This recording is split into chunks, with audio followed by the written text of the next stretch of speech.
¿Qué tal? Bienvenidos a Foro 1, el espacio de opinión, análisis y debate aquí en TVX. El tema de esta noche, acceso a la educación universitaria. En El Salvador existen 24 universidades legalmente establecidas. De esas, solo una es una universidad estatal. En el año 2011, de acuerdo a datos del Ministerio de Educación, solo 123.206 jóvenes estaban matriculados en el sistema universitario, siendo que la mayoría de la población salvadoreña es joven. Hace menos de 10 años las estadísticas mostraban una situación realmente preocupante. Solo 1 de cada 10 jóvenes salvadoreños estaba inscrito en una universidad. Con todos esos datos, esta noche vamos a conversar sobre un tema particularmente importante para nuestro país, acceso a la educación universitaria. Y le doy la bienvenida desde ya a nuestros invitados esta noche en Foro 1. Nos acompaña el señor Luis Aparicio, rector de la Universidad Pedagógica. Gracias por acompañarnos. Un honor estar aquí con ustedes. También nos acompaña por segunda vez y nosotros encantados de que esté en nuestra mesa el señor Alejandro Gutman, presidente de la Fundación Fútbol Forever. Gracias, Alejandro. ¿Cómo estás, Karen? Dame la mano. Nos damos la ¿Sabes mano. por qué? ¿Por qué? Te felicito por la presentación que hiciste. ¿Sabes lo que significa la presentación que hiciste? Que hiciste los deberes. Hice que la tarea. estudiaste. Muy bien, pero muy bien, ¿eh? Gracias, muy bien. Alejandro. La verdad estoy impresionado por la presentación corta, concisa y nos metemos en el tema. Bueno, y nos acompaña también esta noche el señor Germán Brook, director financiero de la Escuela Mónica Herrera. Bienvenido, don Germán. Buenas noches, Karen. Es un honor estar en tu programa. Tú sabes el aprecio que te tengo. Tú eres una exalumna de la Escuela Mónica Herrera y eres uno de nuestros orgullos. Así es que un gusto estar acá. Bueno, bienvenidos a los tres. Gracias por acompañarnos de nuevo. Tenemos una nota de contexto al tema de esta noche, acceso a la educación superior. Vamos con esta nota. Estamos de regreso esta noche en Foro 1 con esta nota de contexto. También queremos poner sobre la mesa un punto muy importante. Esta semana se ha celebrado la firma de un convenio en el cual rectores de 7 universidades se han comprometido a otorgar el 30% de las matrículas a jóvenes que provengan de comunidades que viven en situación o en condición de pobreza. De eso vamos a conversar esta noche en Foro 1, pero también queremos analizar los retos en el acceso a la educación superior. Voy a dejar abierta la primera pregunta de esta noche. ¿Qué ha motivado a sus universidades, a la Fundación, a promover este convenio? 30% de los estudiantes que entrarán o que accederán a sus universidades deberían de venir de comunidades que vivan en condición de pobreza. Dejo abierta esa pregunta y a ustedes los invito a que se sumen a este espacio de opinión, análisis y debate a través de redes sociales, @expresatvx, etiqueta Foro 1. También tenemos nuestro teléfono abierto para que ustedes hagan sus llamadas y expresen sus comentarios aquí en vivo en Foro 1. Ya regresamos. El tema de esta noche, acceso a la educación superior.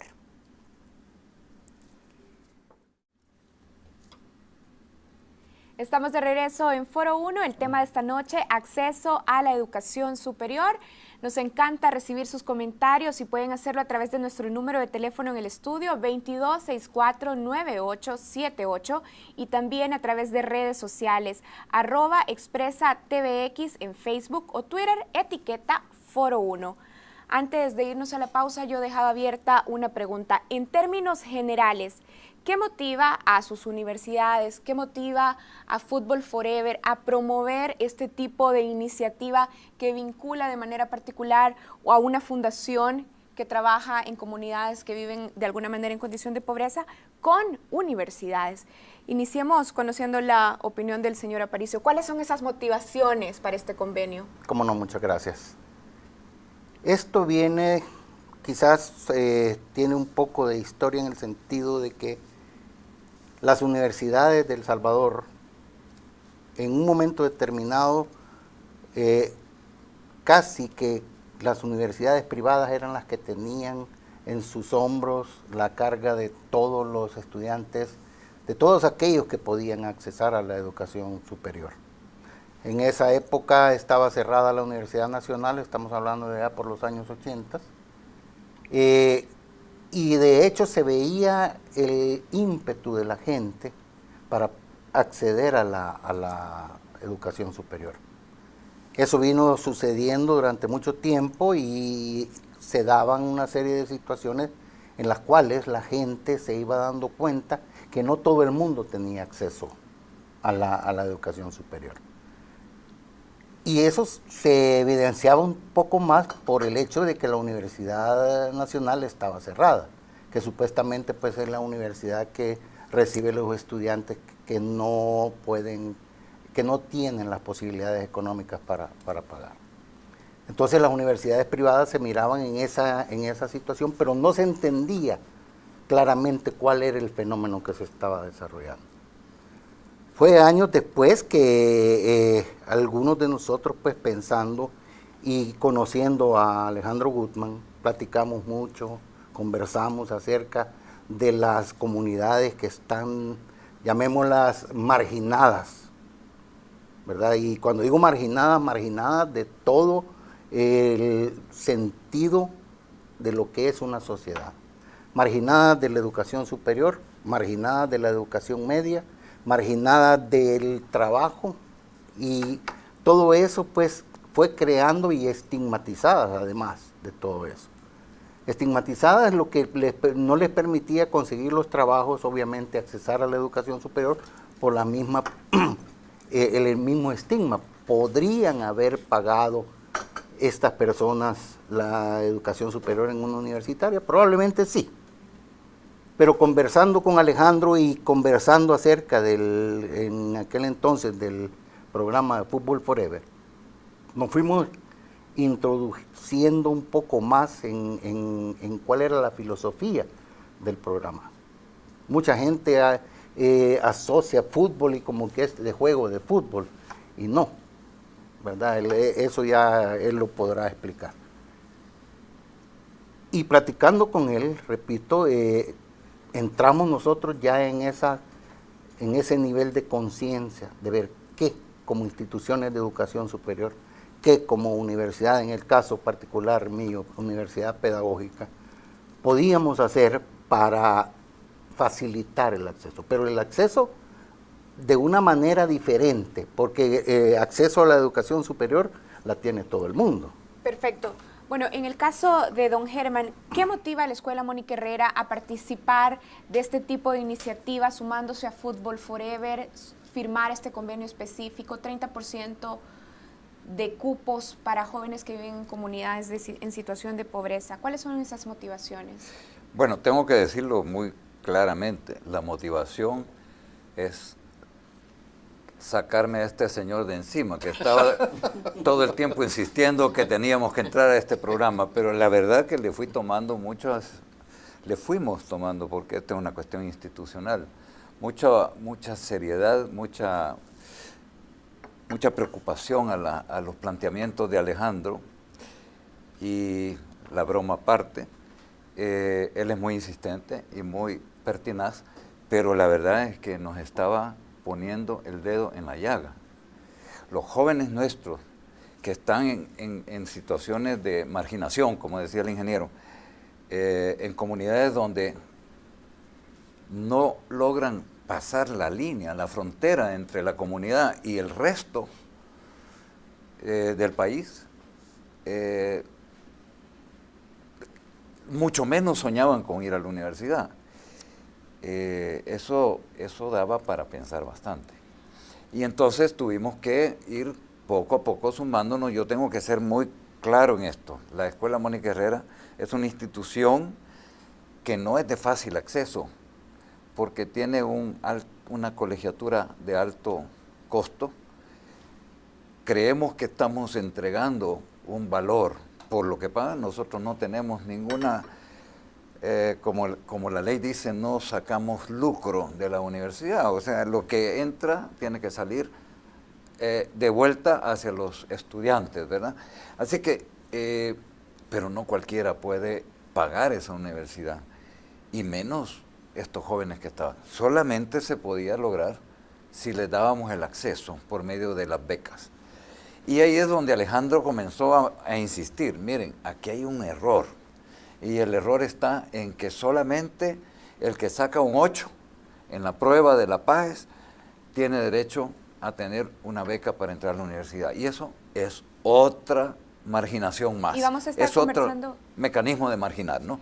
Quiero que a lo largo del programa vayamos revisando un poco sobre estas barreras al acceso. Alejandro, don Germán ha dicho algo claro. Estaba poniendo el dedo... que no lo llames don Que no Germán. lo llame don Germán. Germán. Es que esa es marginación, Karen. Bueno. Y lo estás haciendo porque ya me ves con el pelo blanco y todo, pero no. Yo soy joven igual que tú. Bueno, ha señalado un punto particular. Decía que usted Estamos cansados. estaba poniendo el dedo en la llaga. ¿Poniendo el dedo en la llaga sobre qué? ¿Cuál es el problema profundo en este tema del acceso a la educación superior? El problema que viven todos los pobres en El Salvador y en Latinoamérica.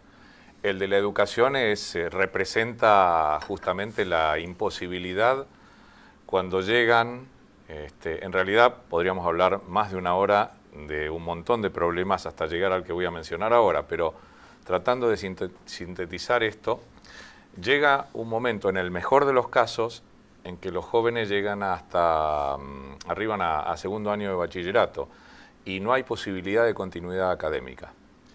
No hay posibilidad porque en las escuelas de estas comunidades empobrecidas no preparan a los jóvenes para sacarse un 8 en las becas, porque las becas que se otorgan son muy pero muy pocas y solo premian, hay un sistema de premiación en el sistema de ayuda a cooperación y desarrollo que solo reconoce a aquel que tiene el 10. Aquí se mezclan las marginaciones y entonces y los preconceptos y se entiende, bueno, cómo yo entiendo a los que viven en estas comunidades, que es donde vive el 50% de la población, son vagos, son delincuentes, son, si no llegan a esto, si no hacen esfuerzos, si lo hicieran, podrían sacarse un 9 y un 10 y tener acceso a las becas. Primero, que es una cuestión que no es real. Segundo, que al mezclarse una y otras cosas es muy difícil discutir todo esto. Tercero, te podría decir que los medios que hoy día cuentan con un valor, son de un valor estratégico para estas dinámicas, no se meten en estos temas y no le dan el espacio que en estos momentos, por ejemplo, le están dando ustedes. Y en líneas generales, ¿no? Porque sí hay programas en un rato, en otro ratito, pero desgraciadamente esto debería ser la temática permanente. En lugar de dejar desfilar a los políticos diciendo más o menos lo mismo, los nuevos, los que estuvieron y los que van a entrar, sería bueno realmente profundizar sobre temas como en este caso la educación. Y en la educación es un área donde se manifiesta muy pero muy profundamente esta división, estos dos mundos. Se nota la sociedad que funciona más o menos bien decide quién tiene acceso a la educación, a quién se le permite estudiar y a quién no. Y llega un momento que esos jóvenes que además de no haber tenido una buena preparación, no cuentan con ese aliciente y esa motivación y ese conocimiento que significa tener una mamá o un papá que hayan estado en la universidad. Porque teniendo un papá o una mamá ya recibido, tiene una posibilidad enorme de ser universitario. No salen de sus ámbitos, que es lo primero que uno debería entender. No hay posibilidad de desarrollo si no hay cultura de la integración. Si el que está dentro no sale y el que está afuera no entra, es absolutamente imposible pensar en desarrollo. Entonces, esto tan básico, los jóvenes se mueven de su casa a la escuela y van a comprar algo, pero no conocen el otro mundo, usted le va sumando una cantidad de cosas que hace imposible que el joven tenga como ambición, no sabe ni dónde quedan las universidades. Ahora, Alejandro, tengo que hacer una pausa aquí y voy a retomar algo de lo que ya usted estaba mencionando y una cifra que también yo daba al inicio del programa. Hace menos de 10 años, las estadísticas a nivel latinoamericano decían que en El Salvador solo 1 de cada 10 jóvenes ingresaba a la universidad. Estos datos muestran obviamente un sistema de exclusión. Quiero preguntarles a los rectores, y lo resolvemos cuando regresemos, ¿cuáles son las causas de esos indicadores? Dejo abierta la pregunta. A ustedes también los invitamos a participar a través de redes sociales, @expresatvx, etiqueta Foro 1, y también a través del número en el estudio 2264-9878. Ya regresamos. Estamos de regreso a través de Foro 1, el espacio de debate y análisis aquí en TVX. Bueno, tenemos participación de redes sociales. Elman Guevara, @Elman_Guevara, dice, bueno, se está dando una vía para que se infiltren en la sociedad para hacer el mal de una forma más cubierta. Vamos a comentar sobre este tuit más adelante, dice. Pues se les está dando la vía de infiltrarse en la sociedad para hacer mal de una forma más cubierta. Ese señor debería ir preso. Sí. Es un peligro para la sociedad. Este señor estos son los prototipos de los que cuando dicen jóvenes en riesgo, que está tan de moda y tan mal usado por los USA, del BID, el PNUD, las organizaciones internacionales, las políticas sociales, y que tienen tanta subestimación por aquellos jóvenes que viven en estos ámbitos y que se suponen que son potenciales delincuentes, porque todo, por el solo hecho de vivir en la pobreza, se los interpreta como potenciales delincuentes. En realidad deberían llamarse jóvenes en desarrollo en tal caso, y si se los llaman jóvenes en riesgo de nosotros y por nosotros en tal caso. Pues nosotros le enviamos un nivel de violencia al cerrarle las universidades, a no tener posibilidad de hacer un buen tratamiento en un hospital, al no tener posibilidad de conseguir un buen trabajo, al no salir de los ámbitos permanentes durante toda su vida, ni ellos, ni sus abuelitos, ni los hijos que tendrán. Este señor, con ese comentario, es igual al comentario o a la actitud o a la irresponsabilidad que tienen algunos directores de escuela que creen desde su cargo que son militares a cargo de las escuelas. Esta necesidad de que se cree una pleitesía alrededor de la autoridad y de impedirles esa posibilidad de desarrollo a los jóvenes, en lugar de tenerlos prisioneros. Ese comentario es fóbico, ese comentario es de un nivel de asquerosidad tremendo. Bien, Alejandro, nos quedamos ahí y retomo la pregunta que había hecho antes de irnos a la pausa. Las cifras son preocupantes. Es muy bajo el acceso de los jóvenes salvadoreños a la universidad. Estos datos muestran exclusión. ¿Cuáles son las causas de esos indicadores? Iniciamos con don Germán. Gracias, Karen. Yo tengo una hipótesis, pero me voy a quedar corto con lo que voy a decir. Pero bueno, si tomamos el campo, donde está supuestamente una gran parte de nuestra población, ¿ya? Los niños del campo, con suerte, salen del 6º grado y después tienen que ir a trabajar la milpa o trabajar el gallinero, yo no sé qué cosa, para que ayuden a la familia a subsistir. Cuando salen del campo y vienen a la ciudad, atraídos por las luces de la ciudad, se van a estos lugares, a estas comunidades marginadas, y se convierten en verdaderos cárceles, porque son guetos. El gueto, el concepto del gueto es, aquí se quedan adentro, no pasen al otro lado. Y se quedan adentro y ahí se autogestiona toda una forma de vida que es de subsistencia y además de defensa, porque como dice Alejandro, ellos son víctimas nuestras. Nosotros somos los violentos, la sociedad que está al otro lado somos los violentos para ellos. Y no es al revés, ellos no son infiltrados. En el momento que ellos puedan venir para acá, y en el momento que nosotros o nuestros hijos vayan para allá, se da esa integración que podría ayudar a construir una nación. Pero por el momento no lo somos. Somos un país donde estamos unos por acá y otros por allá. Y eso es tremendamente excluyente, marginante, y además es un pecado. Voy a usar la palabra porque a mucha gente le gustan las cuestiones religiosas. Es un pecado mortal. Es decir, que el problema trasciende a las universidades y en realidad tiene que ver con todo el sistema, no solo dentro y fuera de las universidades, sino servicios, visión del gobierno, de las mismas sociedades civil, de otras organizaciones de cooperación también. Así es. Sin embargo, tenemos nosotros que hacer un análisis de los inicios de la educación básica, la educación media. ¿Cuántas de estas personas que provienen del campo o que están dentro de la ciudad o que han tenido la oportunidad a viajar a la ciudad han tenido acceso a los institutos nacionales? Ahorita el gobierno tiene una serie de programas que está tratando de ver la manera como los niños se mantienen en la escuela hasta una edad determinada.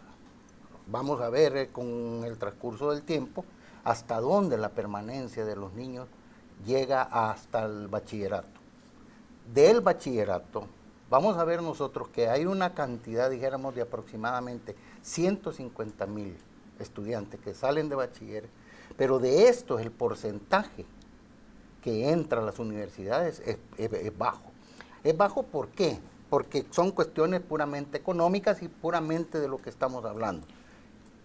El tuit del señor que viene acá, que menciona que se les está dando acceso para seguir haciendo la delincuencia, esos son los paradigmas uno de ellos, que impiden que la gente pueda llegar a las instituciones de educación superior.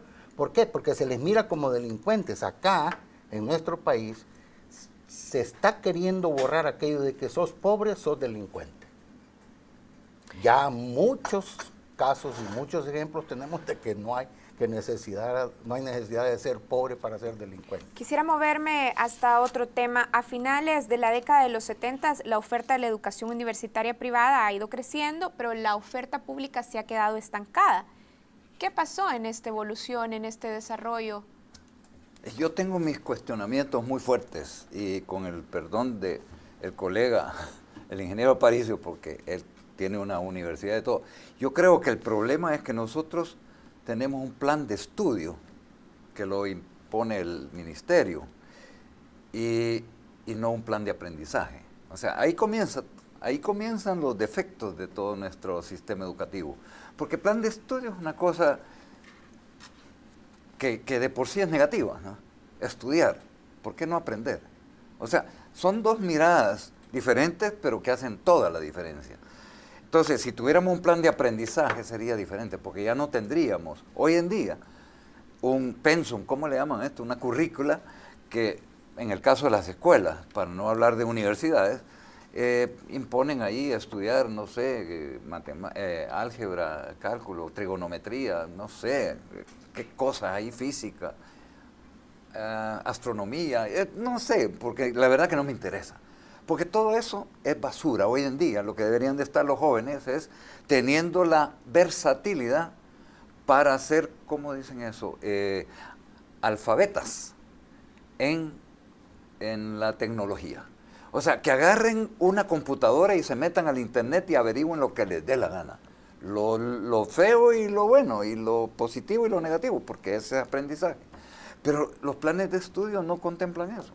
Si las escuelas no tienen ni siquiera computadoras, y los jóvenes del campo no tienen acceso a una computadora. Si nos referimos de nuevo a esta evolución, digamos, de la oferta educativa en El Salvador, yo decía, bueno, a finales de los 70 empieza a crecer la oferta de la educación universitaria privada, pero se estanca la oferta de la educación pública, sobre todo a nivel universitario. Porque no hay demanda, perdón. Yo no quiero acaparar la cámara, pero no hay demanda. ¿Por qué? Porque es aburrido lo que están ofreciendo, lo que estamos ofreciendo las universidades. Porque no estamos realmente evolucionando, o sea, el plan de aprendizaje tampoco evolucionó, y cuando las cosas no evolucionan, se estancan, pues. La evolución es como el combustible del carro. Si no hay combustible se para el carro. Bueno, la universidad, las escuelas, todo el sistema educativo se estancó porque no hay evolución, que es el combustible. Esa es mi opinión. Perdón, hay un punto que quizás... Tengo que interrumpirlo porque tenemos una llamada. Estaba esperando ya en línea el señor Roberto Rugamas. Roberto, buenas noches. Roberto, ¿nos escucha? Bueno, el número en el estudio 2264-9878. Roberto, buenas noches. Gracias por participar en Foro 1. Hola, gracias. Yo quería preguntarle a los panelistas y, bueno, primero felicitarlos por la iniciativa y que solo se han referido hasta el momento también a los estudiantes y a la currícula un poco. Pero también dentro del proceso educativo hay un elemento que es el docente, quien transmite sus conocimientos y quien es el formador también. Yo quisiera saber cómo se está aplicando dentro de este programa a nivel superior la evaluación del magisterio y específicamente cuál es el perfil del docente universitario que ellos están proyectando, porque me gustaría que se hablara del docente como un intelectual, pues, que es transformativo de la sociedad y que es capaz de formar en cultura de paz. Y quisiera saber qué esfuerzos se están haciendo en evaluar y en formar al magisterio. Muchísimas gracias, Roberto. Ahora retomamos su pregunta. ¿Me permitirías? Me gustó lo que dijo, porque el docente, y dijo también, mencionó intelectual, debe aprender y para formarse debe conocer, debe caminar, debe descubrir el otro mundo. Se está educando a medias. No hay posibilidades de educar y de conocer y de construir y de transformar, porque para eso está la educación, transformar la realidad para mejorarla. No hay posibilidad de lograrlo si no se conoce la otra mitad del país. Estamos educando a medias. Es increíble lo que hemos hecho en Latinoamérica toda y en El Salvador. El Salvador no es una isla dentro de lo que sucede en nuestra cultura latinoamericana. Y entonces creemos que ir a las comunidades no aporta absolutamente nada porque el conocimiento reside en las cuatro paredes de la universidad y allí, como se dicta, se enseña supuestamente el conocimiento formal, es el único válido y el que existe en el otro ámbito es un conocimiento descalificado, no valorado, entonces no hay ninguna necesidad de formarse como profesional. Yo contesto esto y ya redondeando, todo da para mucho más, ¿no? Pero conociendo los tiempos de la televisión, no hay ningún tipo de posibilidad de formarse como docente hasta tanto no se llegue a los ámbitos empobrecidos, se descubra de qué se trata y se construya conjuntamente entre unos y otros ese conocimiento. Hay que conocer, hay que educarse en la educación auténtica, en la real. Los intelectuales sociales tienen una deuda pendiente con su profesión y con la sociedad, no solo de El Salvador, estoy hablando de los latinoamericanos, tremenda, y están por lo menos 30 años atrasados en relación a los científicos de las ciencias médicas, de la tecnología. Son capaces de darnos los mejores discursos, escribir los libros más complejos, hacer las presentaciones más brillantes,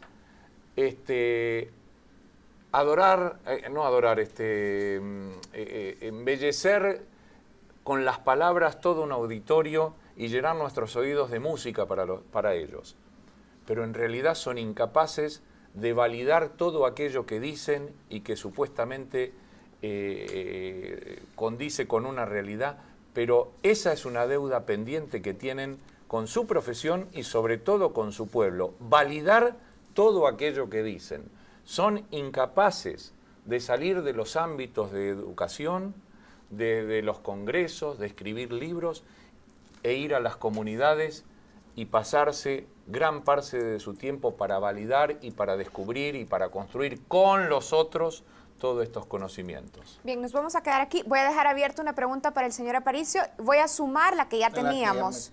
la que ya teníamos. Los conceptos que iba yo a ver. Así es, pero voy a sumarle algo. Las universidades en El Salvador, los docentes universitarios en El Salvador han estado dándole la espalda a la sociedad y sobre todo a las grandes demandas de la sociedad en este país.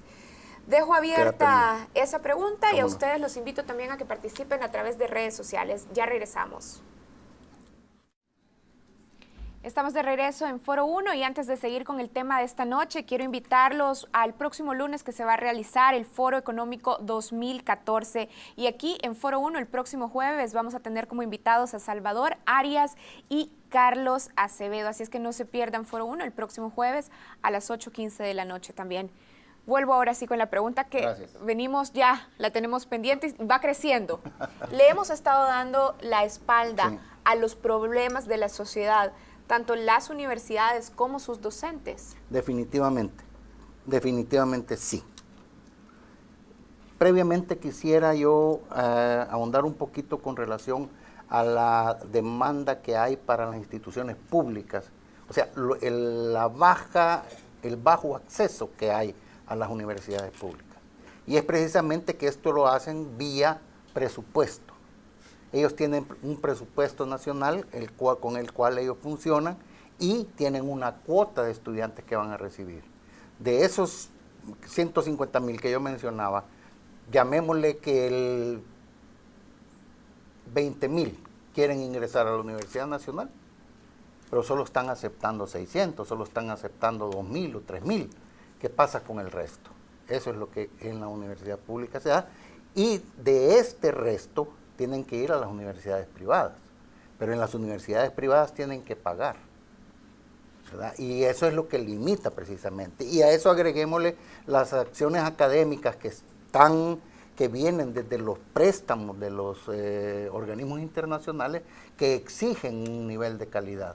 Y este nivel de calidad lo que hace es que las acciones académicas limiten y excluyan a las personas que quieren ingresar al sistema universitario.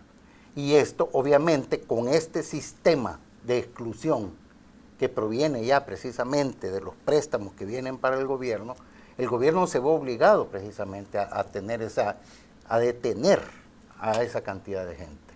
Obviamente, ¿cuál es el efecto que tiene en los docentes? ¿Cuál es el efecto que tiene en aquellas personas que están dentro de la universidad?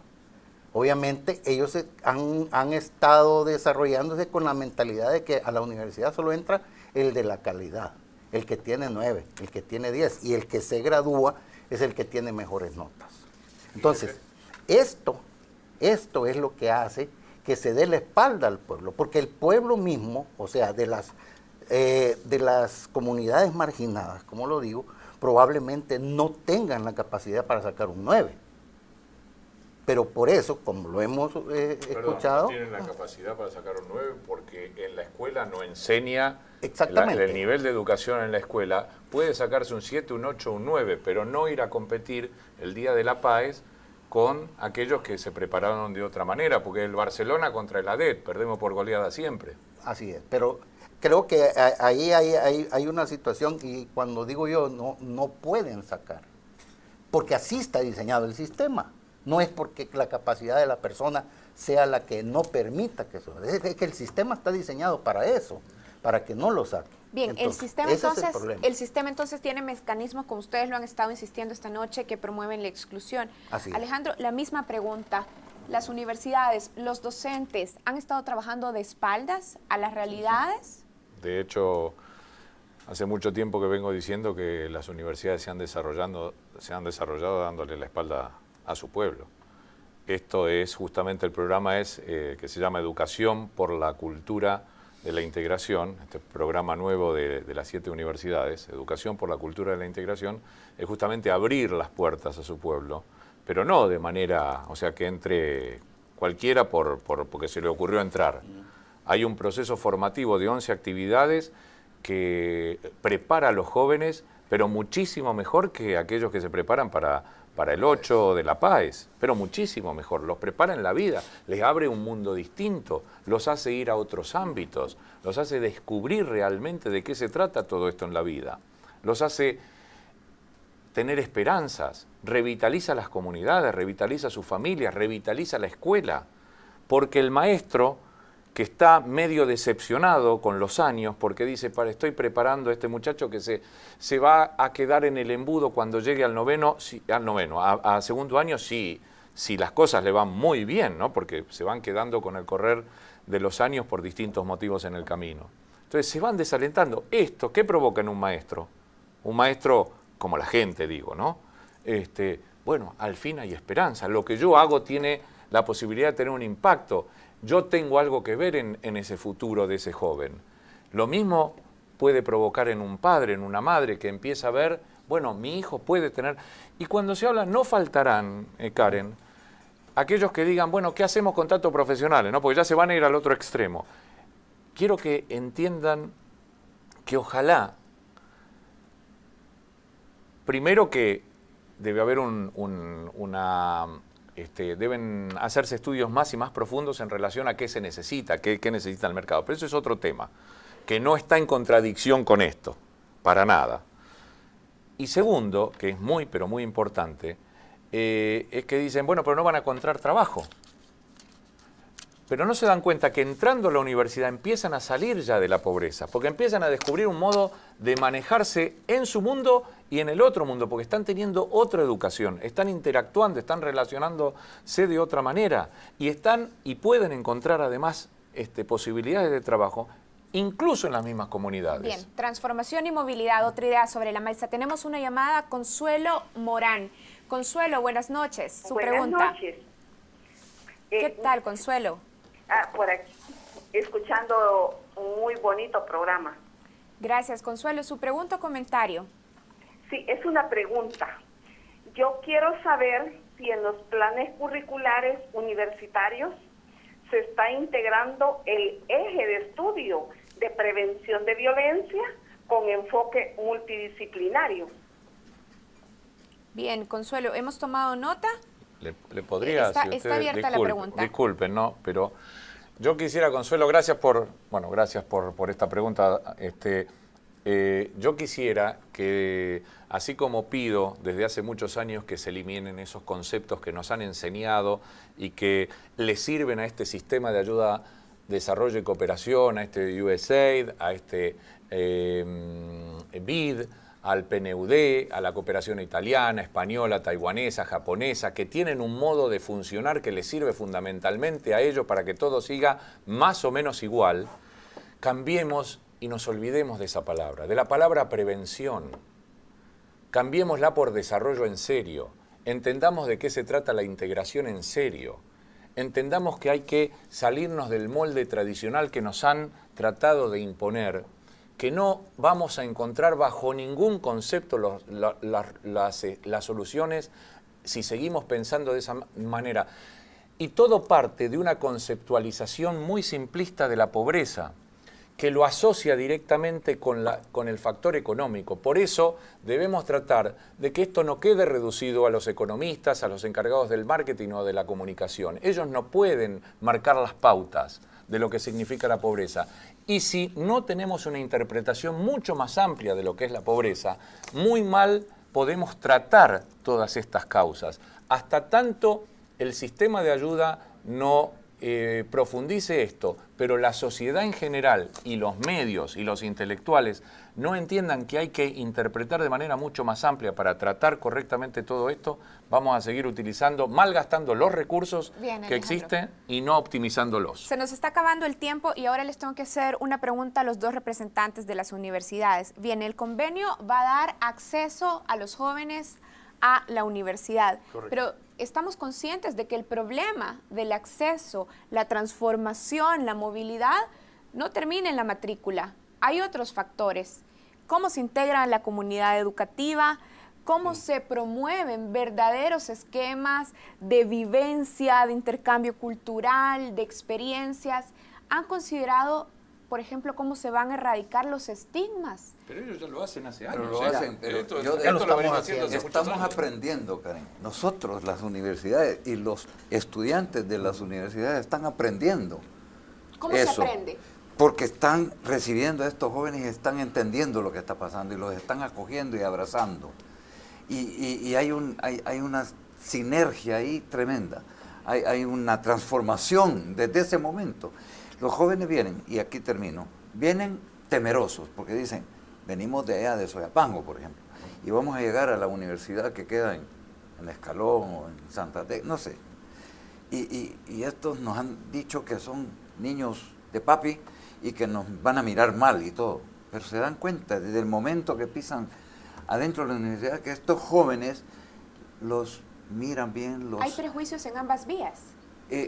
Vienen con perjuicios, pero esos se botan en el momento que se encuentran.